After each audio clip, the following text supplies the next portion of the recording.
ये देखें, ये है डिग रोड का अंडरपास, जहाँ पे तकरीबन 15-15 फुट पानी भरा हुआ है। और कुछ यहाँ पे लड़के जो हैं डाइव लगा रहे थे इस पुल पे चढ़ के, और नीचे डाइव लगा रहे थे। और इसके नतीजे में हुआ ये कि ये दो जो लड़के हैं ये मरते मरते बचे हैं, या इनको बचाया जा रहा है, जैसा कि आप देख सकते हैं।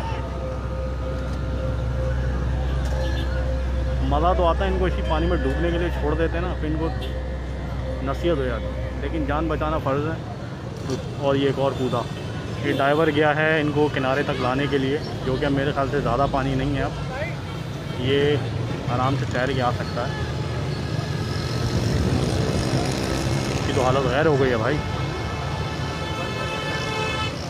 इसकी तो हालत गैर हो गई है।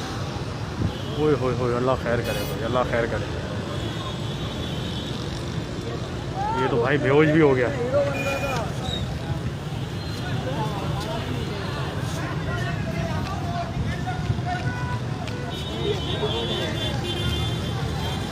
ओए होए,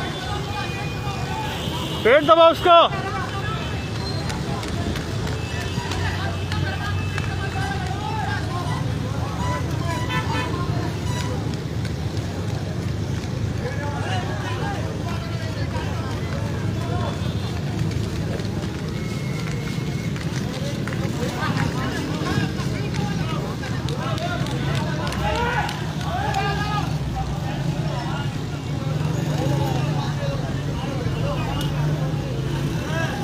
अल्लाह खैर करे भाई।